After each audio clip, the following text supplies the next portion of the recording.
The Torah, i.e. the first 5 books of the Tanakh, sometimes known as the 5 books of Moshe, the Chumash, was given at Har Sinai, at Sinai, by God, along with a tradition to go alongside it. This was an oral tradition, never meant to be formally written down. Of course, notes were taken, and it was passed down from court to court through a very dynamic discussion-based process that enabled some development, of course, and a hands-on study, until it was eventually written down in the time of the Gemara, in the Talmud. The names of every head of court, nasi, or rabbi who was in charge of this process in each generation is recorded in the Mishnah Torah, and is on the screen right now. Many of the names I'm sure you'll recognize, and certainly the Torah scholars among us will recognize them all as they come up again and again and again in our learning. And the reason I'm saying this is because I want to give a very quick introduction to the idea of the oral Torah. I'm not going to deal with it in detail here, that's for another video. Because the main purpose of this video is to actually answer the question of the title, which is, how can Hashem's Torah, which is a divine work of truth, have contradictions in it? Admittedly, there's only a small handful of contradictions, but even still, there shouldn't be any, right? Well, let's go through 3 false assumptions that people have about the Torah and explain why they are wrong. And we will also do so specifically in answers to the contradiction of the age of King Achaziyahu, who is listed as being 22 when he began to rule in the Book of Kings, but 42 in the Book of Chronicles. So, assumption number 1. The Torah should not require commentary to be fully understood. This is false. The Torah never claimed to be standalone. See, for example, Devarim 12:21. And one can certainly barely get through half a chapter without having a bunch of questions, and the vast majority of the commentary, the oral tradition that I just spoke about, that has made it from Sinai to today, has, with top-notch scholarship, been traced, double and triple checked for contradictions, and scrutinized to see that it has some sort of a basis. Often nuance in the Hebrew text that is lost in translation. I can't stress this enough, and I wish there just wasn't so much misinformation against the truth of how hard the Jewish people have been working to preserve and analyze the Word of God as closely, honestly, and accurately, and superhumanly as possible for thousands and thousands of years. So in this case, the basis for the commentary of Achaziyahu, for example, is that the age given in Chronicles, Devrei Yamim, would make him older than his father. And the commentary received about this we can trace directly back to the times of the Tosefta, written before the Gemara, approximately 1800 years ago.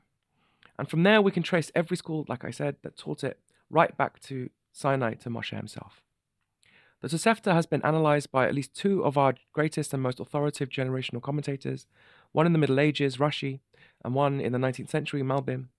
And their words, as well as the contradiction in general, have been analyzed by several other great commentators.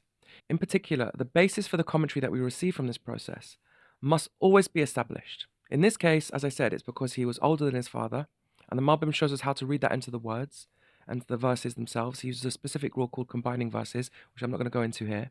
And also, remember, all the commentaries have to be held up rigorously to logic and the rest of the body of the Torah in totality. And the answer is that the Torah is telling us that the age 42 was not his age, but the age that the Davidic lineage had been contaminated by its alliance with Ahab's house, and that had been for 42 years, and that was a curse for the house of David, culminating with Achaziyahu's downfall. Assumption number 2 is that the Torah is concerned that people might think it's false, and it tries to ensure no contradictions. Also, this is generally false. Let those who wish to err. The Torah is not in the business of proving itself. It could have easily told us the exact date Mount Vesuvius was going to erupt, or predict a comet, or tell us how many moons Neptune has, or a billion other things. The Torah takes care to be consistent and thoroughly true in everything it says, including a lot of prophecies, as well as promises of blessings and curses, and the conditions to see them come true. But it's clear that it's written and addressed to those who already believe it is divine, and makes little effort to capture people who do not believe that, with proofs and whatnot. As to why that is, that's a separate question, okay? But note well from this that just because there are puzzling verses in the Torah, it does not mean that the Torah is not perfect, and instead it means that it wants us to think about it, as well as engage with the oral tradition to find out more. One of the reasons that the commentary was left as an oral tradition and not written down, and the written Torah is so impenetrable by itself, is indeed in order to foster a more active hands-on relationship with Torah. Finally, we do have a specific rule that we say every day in our prayers, that if 2 verses contradict, there will be a 3rd verse to reconcile them. We just have to find it. This is clear and understood in all good thinking and all logical analysis.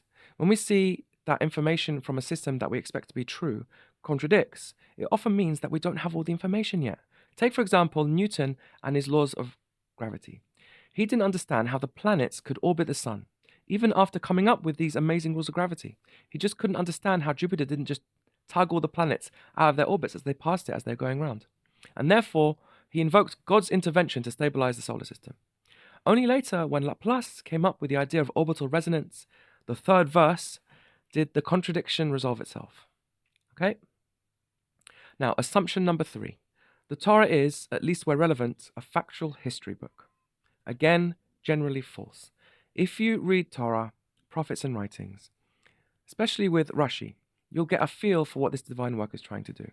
It's not trying to be a history book. And again, you don't need a rabbi or a commentary to tell you this.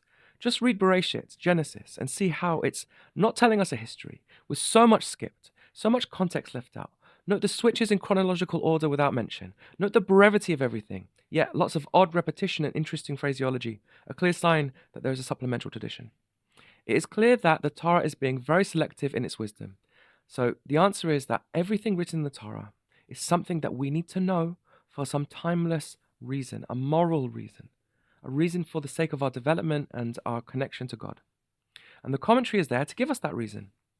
This is even true of Kings and Chronicles, which ostensibly come across as attempts at historical accounts. They are, but only to the degree of what parts of our history morally need to be preserved for timeless reasons. Therefore, if left out information from a story will make it sound like a contradiction, it won't mind so much, because it expects you to realize that there might be missing information, because it contains no timeless lesson, and it expects you to go and look at the oral tradition. So, the final and overarching assumption that a divine book cannot contradict is thus resolved. The very few contradictions we find are all explained with simply gaining more information, either a third verse or, in those very few cases, a tradition in the oral Torah which goes demonstrably back to Sinai, along with a basis and analysis by our great generational rabbis. We hold that the Torah is completely true, and it proves itself through its prophecies, but it's not in the business of proving itself anyway, as a general rule. All of this is a big topic in philosophy, and there are advanced books written on the subject, but hopefully this has been a good introduction. I recommend reading, for example, Rabbi Amnon Bazak's To This Very Day, and Rabbi Yeshua Berman's Ani Ma'amin. These are all lofty concepts dealt with at length. Bracha v'hatzlacha.